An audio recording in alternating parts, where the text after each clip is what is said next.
our headlines on this Friday afternoon, September 2nd. Security advisors from Seoul, Washington and Tokyo have vowed to respond sternly to Pyongyang should it choose to conduct a 7th nuclear test. And South Korea's inflation slowed in August, gaining 5.7% on year, down from the 6.3% rise in July, which was a near 24-year high. Meanwhile, Samsung Electronics and LG Electronics are among the many companies sharing their latest lineup of products at Europe's largest tech fair this week. We begin over in Hawaii, where top security officials from South Korea, the US and Japan have shared a fresh pledge against activities that seek to destabilize peace and stability on the Korean peninsula. My colleague Kim Bo-kyung starts us off. The three-way meeting between the national security advisors of South Korea, the United States, and Japan took place in Hawaii on Thursday. South Korea's National Security Office Director Kim Sung-han, U.S. National Security Advisor Jake Sullivan, and their Japanese counterpart Takeo Akiba met at the headquarters of the U.S. Indo-Pacific Command in Honolulu. Top of the agenda was North Korea. The three counterparts all agreed not to just easily overlook any North Korean nuclear tests and to take stern measures against the North if a 7th test takes place. They also agreed that there should not be naive thinking towards North Korea's nuclear tests and that the three countries' reaction would be certainly different from the past, letting North Korea know it was a bad decision to make. There should be no naive thinking saying it was just one more new nuclear test after 6 times already, and neither should there be naive reactions. North Korea conducted its 6th and most recent nuclear test in September 2017. South Korea's National Security Advisor Kim told reporters that the audacious initiative proposed by Yoon administration aiming for North Korea's denuclearization was also discussed. Both Japan and the United States reportedly showed a positive response and agreed to find ways to lure North Korea out for the conversation through a variety of incentives. The top security advisors had the same opinions on strengthening cooperation on economic security issues as well. According to Kim, the three counterparts shared opinions on cooperating on global supply chain issues, especially in the tech sector, and agreed to jointly deal with disruptions to the global supply chain. Kim also delivered Korean industry's concerns about the Inflation Reduction Act and the Chips and Science Act enacted in the U.S., calling for active cooperation from the U.S. National Security Council to tackle the issues, to which Sullivan said the U.S. will look into more closely. The three-way meeting between the top national security advisors was the first of its kind in 16 months, as well as the first since Yoon administration took office. Kim Bo-kyung, Arirang News. Over at the Parliament here, lawmakers have also formally taken issue with the Biden administration's Inflation Reduction Act, under which electric vehicles assembled outside of North America are excluded from subsidies. Our National Assembly correspondent Lee Kyung-eun reports. The National Assembly on Thursday kicked off its September session, keeping the nation's legislative branch operating at full capacity for the next 100 days. During the first plenary session, lawmakers passed a resolution lodging a complaint over the U.S. Inflation Reduction Act, which could leave South Korean carmakers losing ground in the global auto market. The Inflation Reduction Act is expected to bring enormous damage to South Korean exports of electric vehicles, as it provides subsidies only to EVs assembled in North America. It's a concern for South Korean car makers like Hyundai and Kia, who make their flagship models at domestic plants and ship them overseas. The resolution also points out that the law could violate trade agreements between Seoul and Washington. We express serious concern over the Inflation Reduction Act, which could violate WTO rules and the Seoul-Washington Free Trade Agreement if it's applied. The resolution also calls on the South Korean government to pursue active diplomatic negotiations with Washington and to prepare a response against the impact on the other domestic industries. Also passed during the session is a law for Korean men who hold multiple citizenships.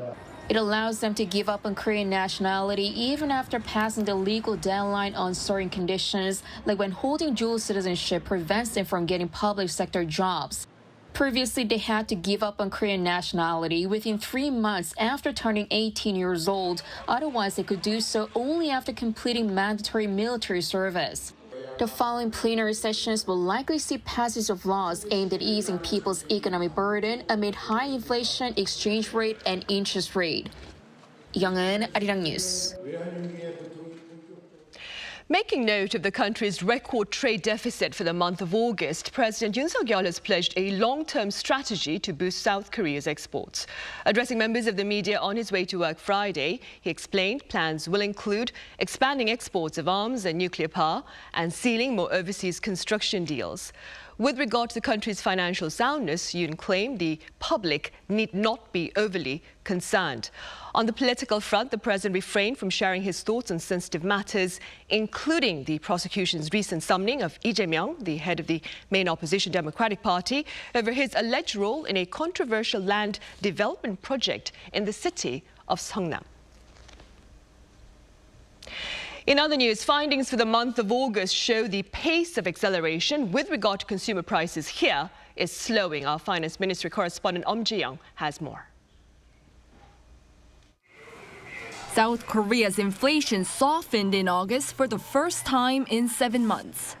Statistics Korea reported on Friday that the consumer price index, a key gauge of inflation, jumped 5.7% last month compared to the same period a year earlier.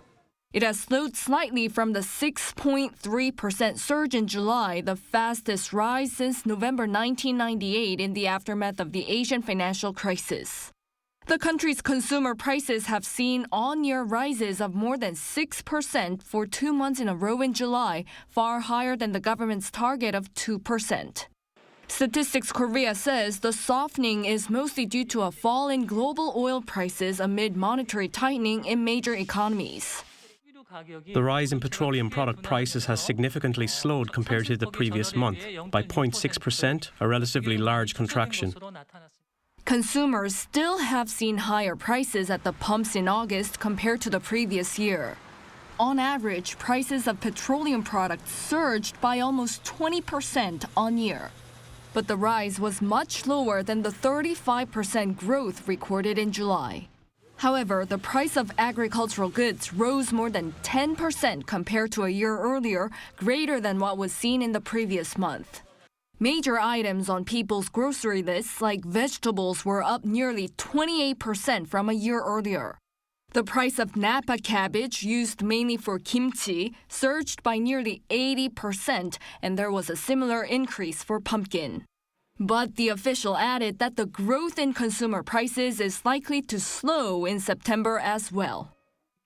The demand may rise with the national Chuseok holiday, but since prices were relatively high in September last year due to the base effect, the growth in inflation is not expected to speed up this month. Ji-young, Arirang News. Over in Berlin, Europe's largest fair for consumer electronics and home appliances begins this week. Samsung is showcasing a software that commits to convenience through connectivity, while LG seeks to court consumers with refrigerators that change color. Our Shin Ha-young has more.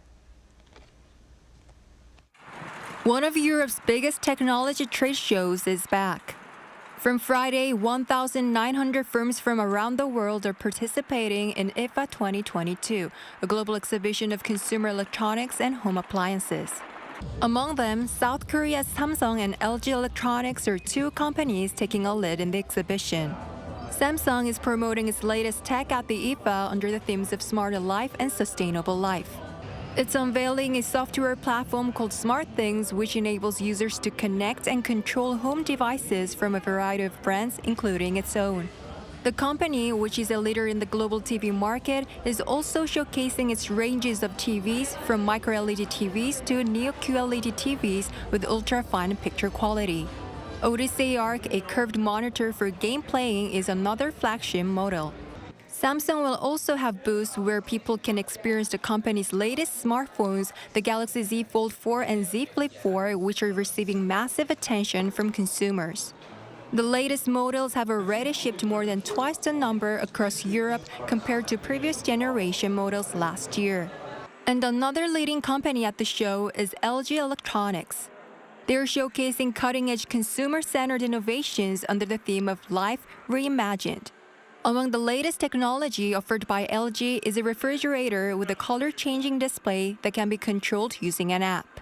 Visitors will also have the chance to experience OLED gaming using LG's bendable OLED gaming screen. The company is planning to target the European market by unveiling its first shoe care solution at the show too. Held in person for the first time after COVID-19 outbreak, the show will go on until next Tuesday. 신하영, Arirang News. Meanwhile, South Korea's first lunar orbiter Danuri is reportedly making a major directional shift today to ensure it arrives at its target location. According to the Korea Aerospace Research Institute, Danuri's direction, position and speed will be corrected before it continues its journey to the moon. It's currently moving towards the sun on a boomerang-shaped path. The maneuver today determines whether the craft can loop back properly and travel toward the moon, with the result to be announced on Sunday. This is the orbiter's second such maneuver. The first was completed just 2 days after its launch in August. 6 more planned before Danuri's planned arrival in lunar orbit in December. And that brings us to the end of part 1 of the Daily Report. In part 2, we address efforts to go back to the moon. Stay with us.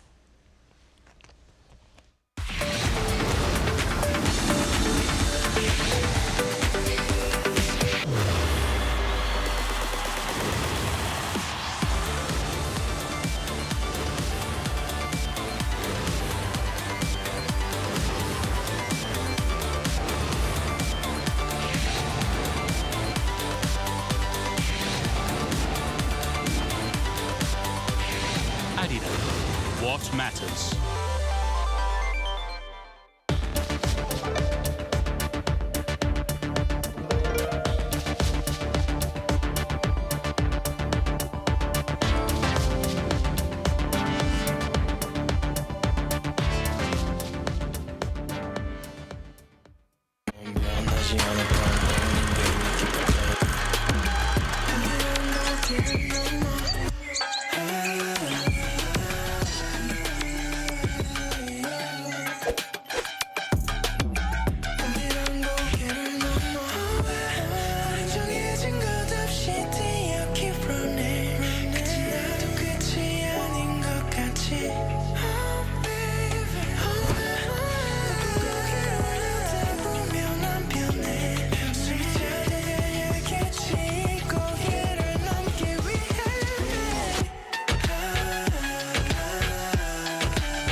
Welcome back. NASA's Artemis 1 is scheduled to take off this coming Saturday as part one of an extensive mission to eventually establish a long-term human presence on the moon in the decades ahead. For more on this, I have Professor Yoon from El Camino College here in the studio, who's also NASA's Solar System Ambassador. Professor Yoon, it's a pleasure to have you here. Good to see you. I also have Dr. Kang Sung-ju from Gyeonggbokgung National Science Museum here in the studio with us. Dr. Kang, it's good to have you here with us as well. Thank you for having me here. Thanks. Professor Yoon, we'll start with you then. Let's begin with a few words on the Artemis program itself. How did it start? Who is involved? What is its ultimate purpose? Yeah, that's a good question. So NASA initiated the Artemis program 2017. Currently, there are 21 countries are participating, which are signing Artemis Accord. And definitely one of the countries is Republic of Korea. Right. So the purpose, as you mentioned, the purpose of Artemis program is making possible to the long-term human presence on the surface of the moon. And also through the mission, we are trying to achieve, understand science discovery on the moon. And also we try to find out economical benefit through the lunar missions. And also we try to inspire young generations. Right, it's a very ambitious project then. Dr. Kang, South Korea for its part, as Professor Yoon mentioned, signed the Artemis Accords back in May last year. Do tell us a bit about these accords themselves, and as a scholar, what are your thoughts on such joint efforts to, for moon missions? Artemis program is not just limited to the lunar exploration, but will be a stepping stone for the deep space exploration for the future. So NASA aims to create the new technology and systems for space development, such as deep space exploration. The Artemis Accord covered the peaceful usage of the space and mutual rescue in case of the emergency, and the utilization of the space resources and the prevention of the conflict, and so on. Thus, signing the Artemis Accords might be seen as a consenting to a new framework if the space exploration led by the United States. Right, and before we get into that, Professor Yoon, perhaps the most recent mission to the moon was launched by South Korea back in August 4th. I'm talking about Danuri. Yeah. I understand one of Danuri's tasks is related to the Artemis program. Do you care to elaborate? Yes, so the Danuri, the Korean Pathfinder lunar orbiter, so it's going to orbit around the moon approximately a year. And it has a 6 payload. 5 of them are made by the Korea's university and then research institutions. And then, as you mentioned, one of them is NASA's payload named ShadowCam, which will survey the possibility of presence of the water ice deposit in the permanent shadow regions near the lunar poles. So I think the data collected by ShadowCam and the other 5 payloads, I think we'll have a better understanding how to prepare our Artemis programs. Right, for the moon mission itself then. Dr. Kang, what more can you share with us about the possible contributions that South Korea can make to the Artemis program? Among the participating countries in Artemis Accords, there are countries where the private sector is involving right now. For example, like a space launch system is developed by the Boeing in the US, and Space Lander is also developed by the SpaceX. And Japan also signed a research agreement with the developing rover, the lunar rover, with the JAXA and Toyota. That rover is equipped with the pressurized facilities. Unfortunately, the Korea actually recently joined the Artemis Accords last May, so we don't have a clear role at this point. But as Professor Yoon mentioned, the Danuri, for example, ShadowCam is also looking for the manned landing site for the Artemis program. That's correct. Yeah. So we are actually contributing indirectly for the Artemis program, and I think there might be a chance to. There might be a chance to still possibilities for participating in the Artemis program for the Lunar Gateway through the working level consultations with the NASA. NASA is also open for the Korea's role in the construction of the Lunar Gateway right now, and it can be discussed according to the consultation with NASA. For example, like making the hydrogen as an energy part and making food for the space food and so on. So, so right now we're contributing indirectly for the Artemis mission currently. Right, I see. Professor Yoon, as Dr. Kang mentioned, the payload, the shadow cam, NASA's shadow cam on Danuri, it's looking for potential landing sites on the moon for NASA.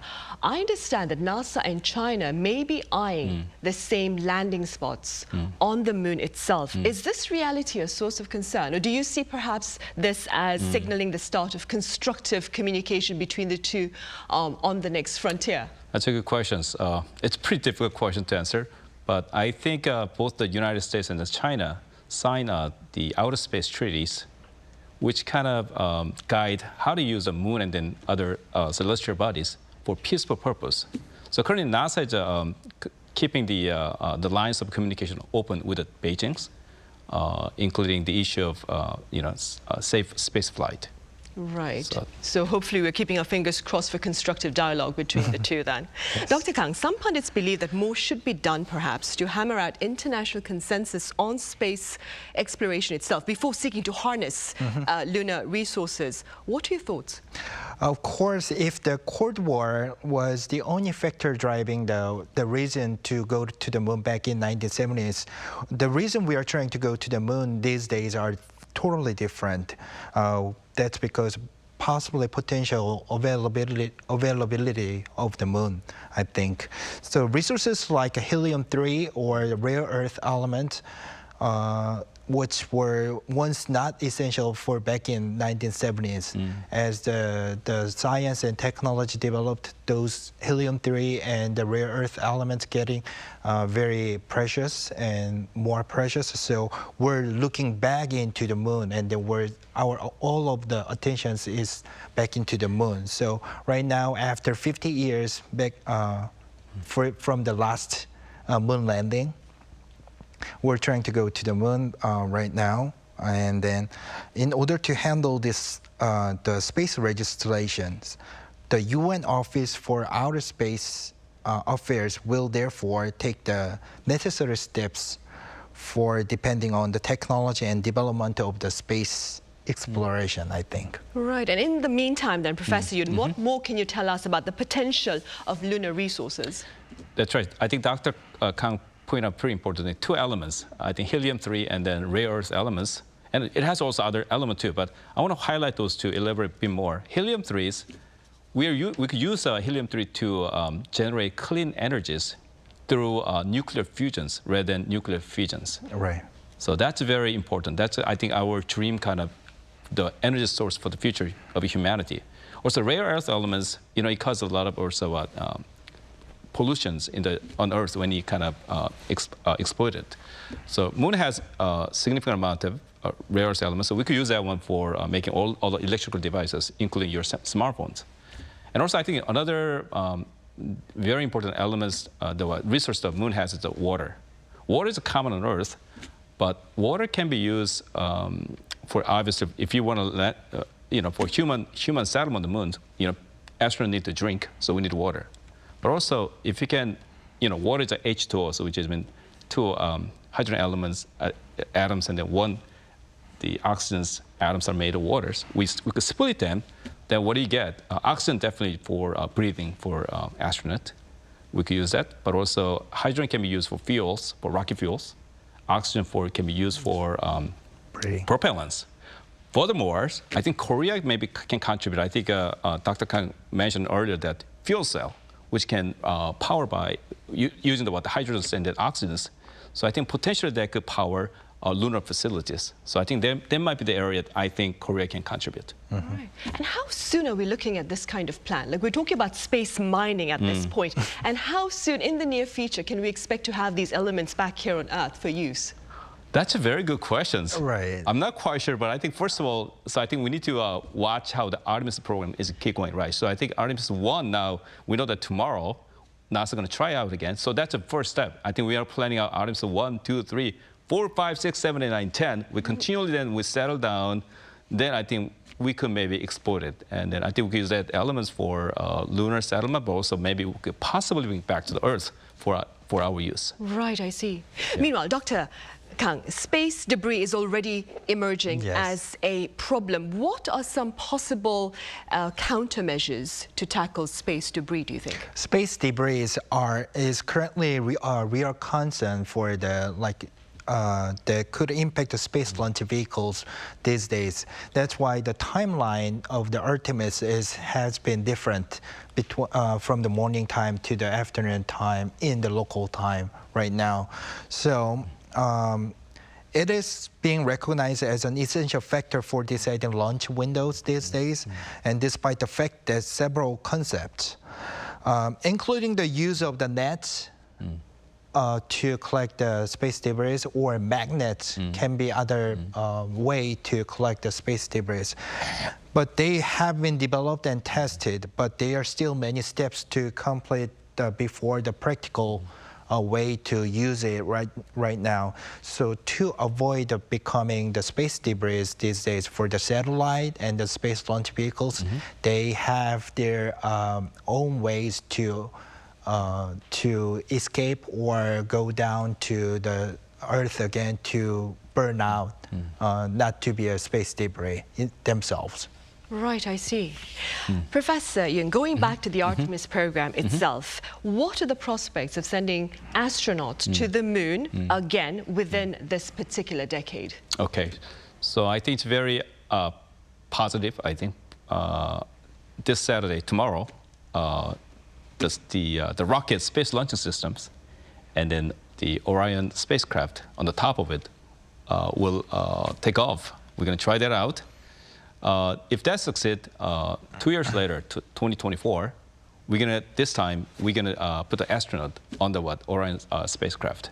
So they will actually, they're not gonna land, but they're gonna circumnavigate and come back to the Earth. So once that succeeds, 2025, we are going to try to land the astronaut on the moons. So once that succeeds, we're gonna try to continually land on the moon while building lunar gate, and then building also lunar habitat. So that's the plans. Right, so ultimately the Artemis 1 focuses on going to the moon perhaps and then coming back safely. Is that the mission for Artemis 1? Right. Yes. Right, I see. Dr. Kang, South Korea plans to land its own spacecraft on the moon by the year 2030. How feasible is this particular plan? I think that possibility is quite likely. So that's because although the timeline could be delayed, Korea's technology to make launch vehicle is now very improved.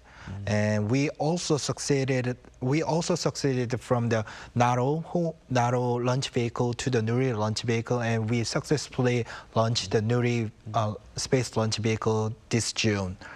So in the 2030s, assuming there are no political issues with the sufficient funding, we will be able to launch a Lunar Explorer as well as the lander with our own space launch vehicle. I think that's quite feasible and we have a high possibility to send the moon our own power. Good to know. Professor Yoon, Artemis 1 is taking off, as you mentioned, this coming Saturday. Do you foresee a successful launch this time around? Because it had been postponed. That's right. That's a good question. So if it's ready, it'll take off. But if we find more issues, then we'll fix it. I think that's the purpose of test flying. So I think it's not a matter of doing it tomorrow or not, but we continually find out trouble, we all fix it, and eventually, after all, the purpose of test flying is what? The securing safe flight.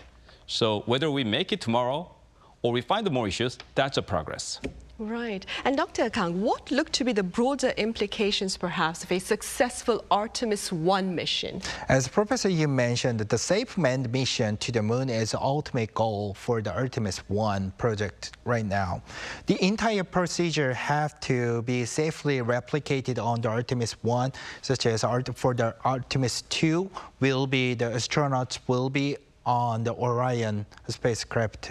So before we sending the astronaut, everything has to be checked out. So if there's no problem for the Artemis 1, for 2 years later, we will sending the astronauts for safely. So even though Artemis 1 mission will be a great success if it accomplishes all tasks, and accurately without making any mistake. But if there is a glitch or something like that, that will be still good to know that before we're sending the astronauts inside of the Artemis 1.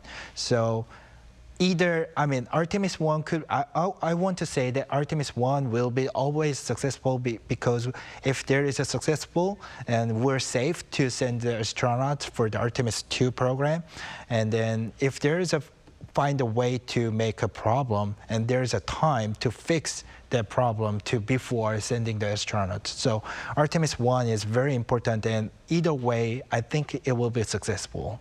Right. Yeah. Professor Yoon, I understand that the Artemis program itself ultimately seeks to pave a path to Mars. Tell us a bit about that. Why is that important? So NASA is planning out, this is what the big story, NASA last 20 years. We learned so much about how to live in space at the International Space Station. So now all this knowledge, and now we're heading to the moon. So once we get more knowledge, how we survive, how we live on the space, and then we plan to send man around next maybe 2030s or 2040s. So that's a kind of NASA's big plan. So we'll see. We'll keep our fingers crossed for that. That's right. Then. Yes. And Dr. Kang, I was wondering, how do you respond to potential criticism against, that is, space exploration? There are people who cite about the problems we face here in Earth and then talk about the investments, the heavy investments made in space for space exploration. How do you respond to such criticism? Space exploration is always cost a lot of money, like for all the countries. And then even though, like, if you think about the young child, if you think about the young child, you don't need like a house or something like that. But if you're grown up, you may need a lot of you need cars or housings and everything. It's more like that. Like if the people, if the country is getting advanced, getting advanced countries, they need more, and then they have a high chance to go further to explore or to develop their duties or something like that. So. To invest in space exploration is the proof that we are in the advanced country, and then as you invest more in the developed country, in the space exploration, they will prove that we are we are going to be the leading countries for the space explorations. Right, and staying with that, Professor Yoon, do you believe there is more that can be done from the part of the government to perhaps better strengthen or better invest in our plans to further our space exploration? Yeah, space exploration. So NASA's, one of the key plans is through the space exploration, try to vitalizing the economies. So I think NASA is what, for example, like SpaceX, the government is helping out to the company like a SpaceX to grow up. So they're actually making a profit.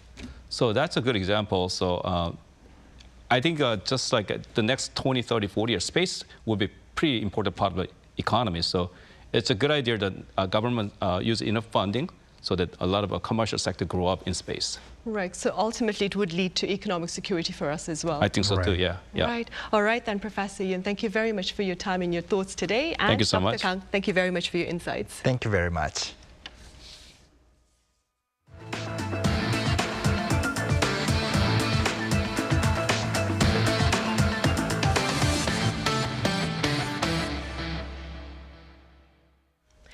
In Ukraine, UN nuclear experts, that is, have made their first inspection of the Zaporizhzhia power plant currently occupied by Russian forces. Our Cheonggyecheon has the latest.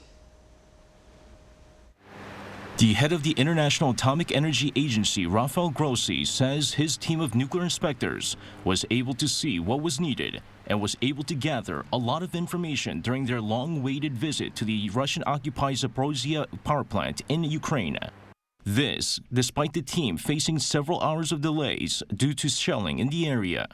While Grossi left the site after the inspection, he says a number of inspectors will remain on site for further inspections.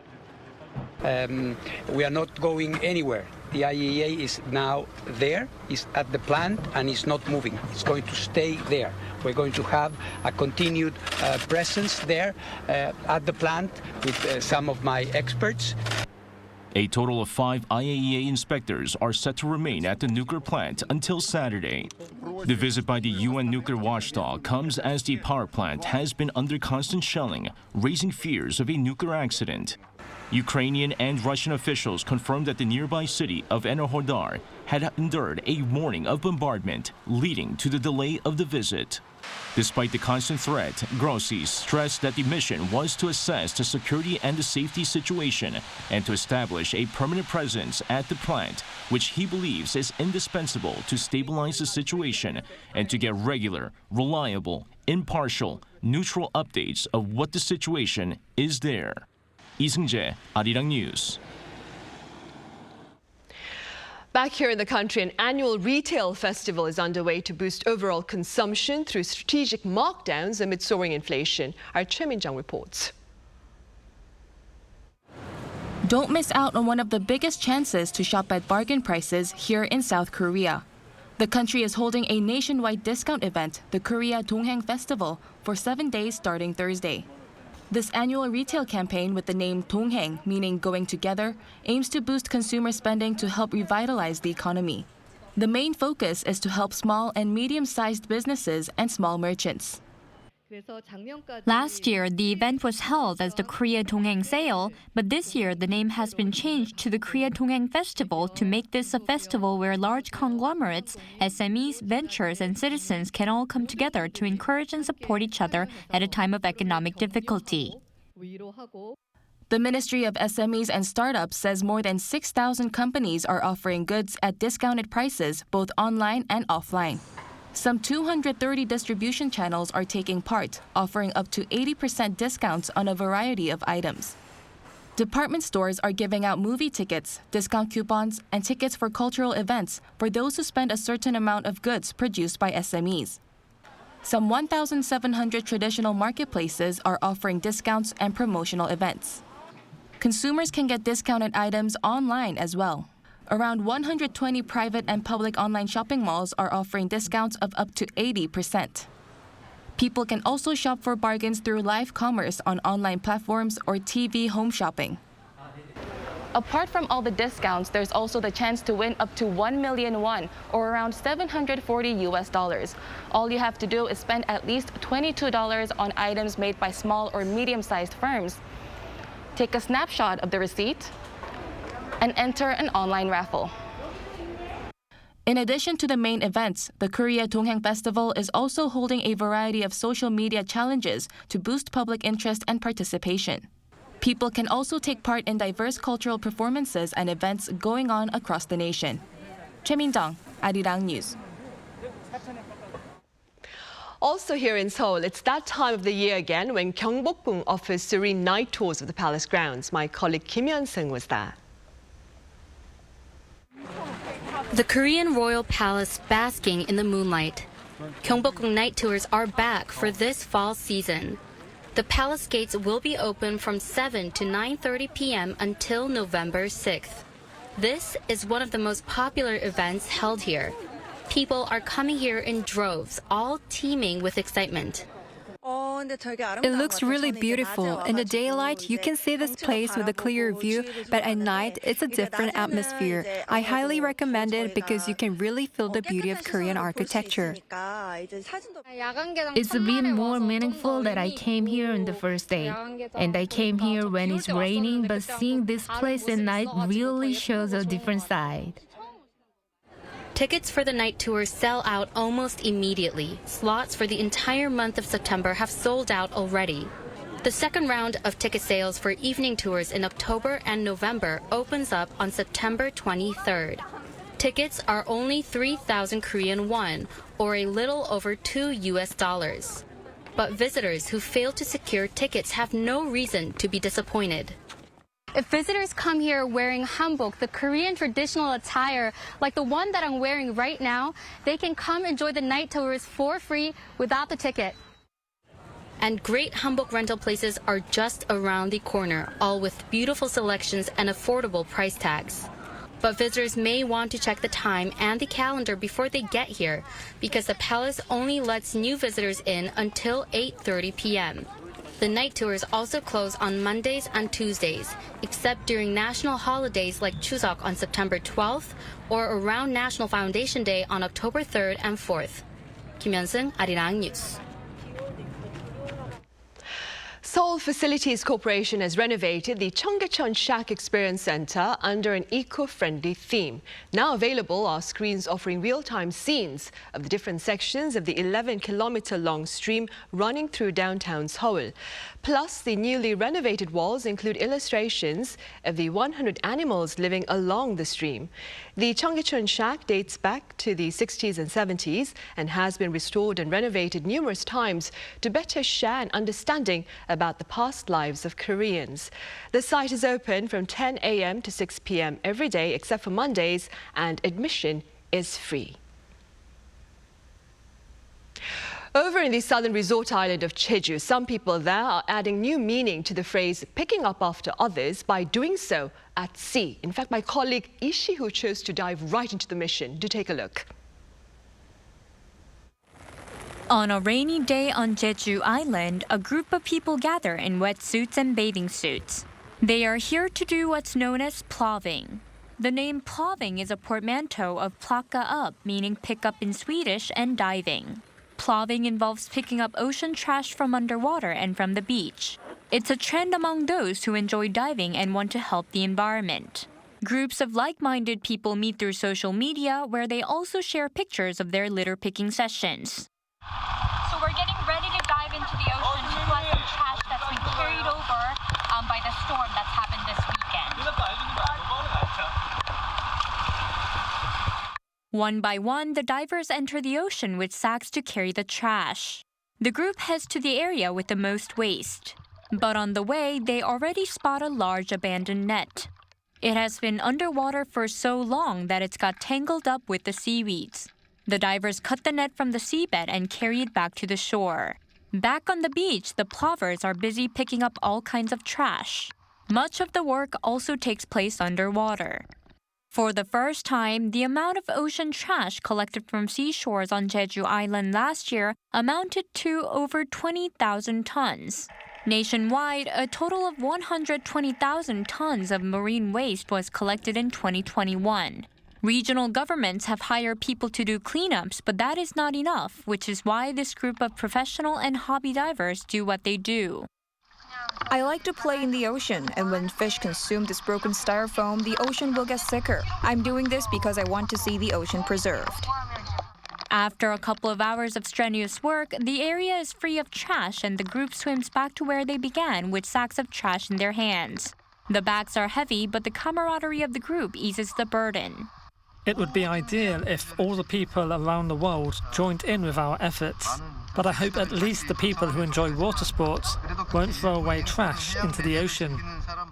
The plovers say they will continue to do good for the planet one dive at a time. 이시후, 아리랑 뉴스, 제주.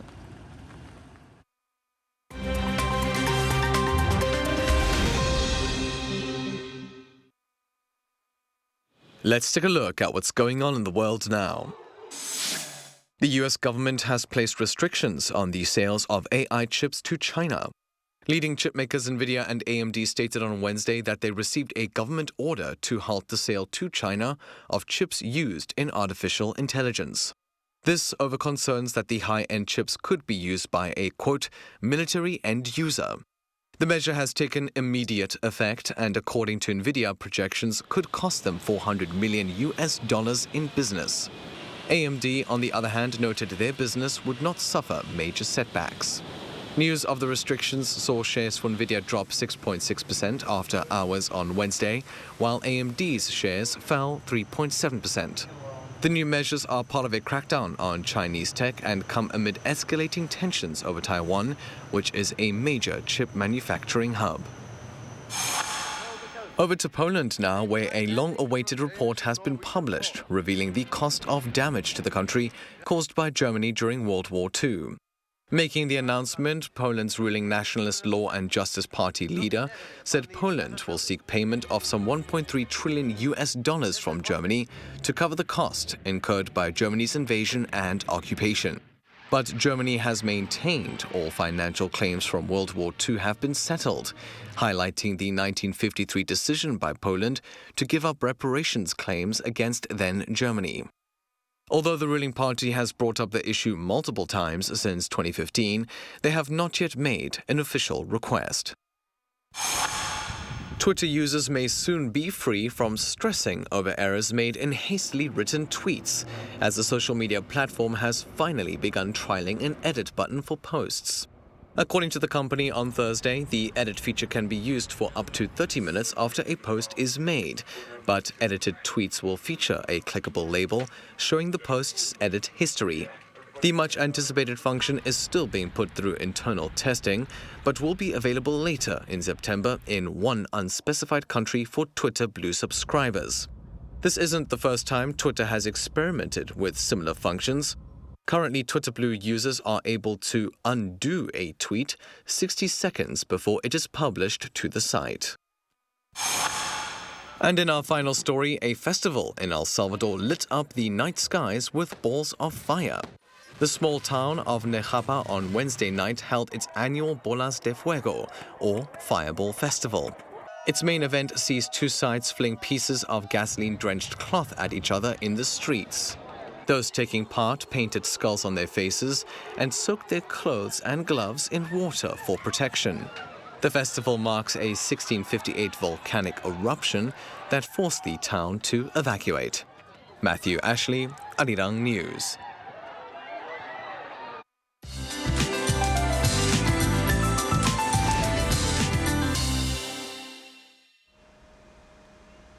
Good Friday afternoon. The super-strong typhoon Hinnamnor, which is currently positioned in the southeast sea of Taiwan, is predicted to have an effect on the whole country by early next week. But before that, keep your eye on Jeju Island and the south coast of most susceptible areas with heavy rain and strong wind alerts. And with a rainfall rate of 30 to 50 millimeters per hour, Jeju is forecast to see up to 300 millimeters with up to 100 millimeters expected on the south coast until tomorrow. Meanwhile, sunny spells continue in central regions. As high temperatures combine with high humidity, it's going to be quite unpleasant in the capital. So be aware of heavy rain in the south and summer-like temperatures in central parts. And Hinnamnor might be one of the worst typhoons we have ever experienced. So make sure to keep up to date with your local weather forecast and take extra precautions to prevent any damage. Have a safe weekend, and let's take a look at the worldwide weather conditions.